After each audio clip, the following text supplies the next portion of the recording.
and good evening from the tram shed at Blackpool. It's a very blustery, cold and blowy evening. As you can hear, we have spooky metal banging on poles. If you have a vivid imagination, it could be the workers banging the hammers on tram panels, but in reality I don't think it's that at all. But there we go. Over here we have a beautiful candy striped tower.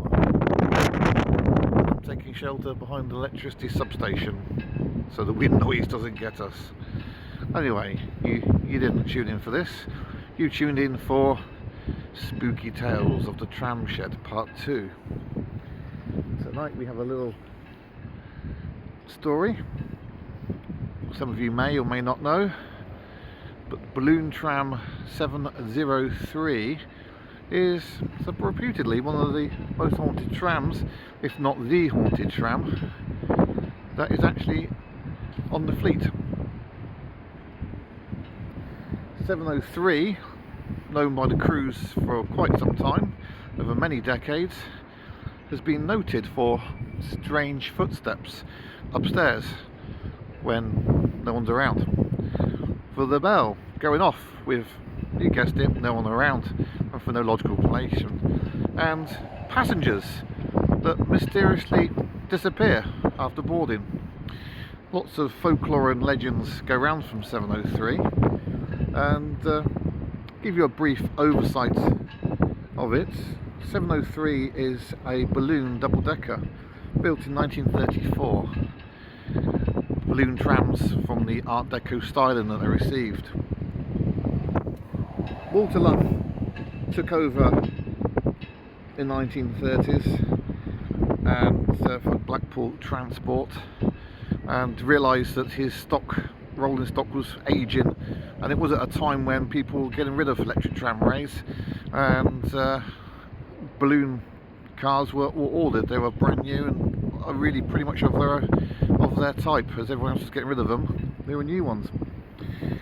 The history of 703 is, after being built in 1934, she was with Blackpool for many years and was withdrawn from service in June 2009, sold to Lancastrian Transport Trust, and in September 2010 was on a 5-year loan to the Beamish Museum.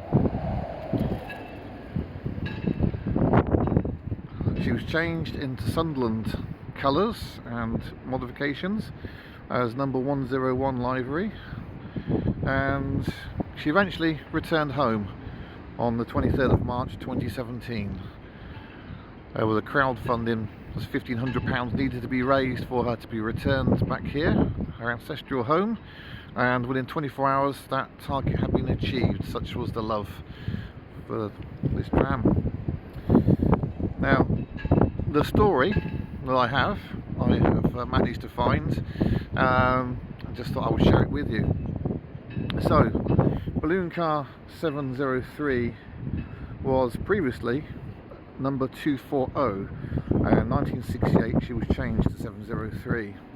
Not sure when the spooky things started happening or when anyone actually particularly noticed, but this little one-off story goes back to the 17th of August in 2008. It was, the crew consisted of 2 conductors or guards, one upstairs, one downstairs, and the driver. And the driver was relatively new. On the 17th of August 2008, the tram pulled over and stopped for a break at the Cleveless platform. The conductors and driver got off, the tram was empty, and the brakes were applied and left on. The new driver mentioned to his colleagues that 703 was a fantastic tram to drive, whereas the downstairs guard said to him, "Well, you know why, don't you? You've got assistance with that, son." And before anything else was said, the tram started to shake, and for a few seconds it started to move as if it was trying to pull away from the stop under its own power. Now, the crew, all 3 of them, looked around the tram, boarded the tram, but there was no reason as to why this could have happened. Just one of the many spooky goings on of Tram 0703. Now, since she's come back into service with Blackpool Transport, I don't know if anything spooky has happened, and she's probably sat over there as we speak, watching us with suspicious beady eyes. Anyway, on that note, we'll wish you good night. So, it's good night from me, and it's good night from Tram 703.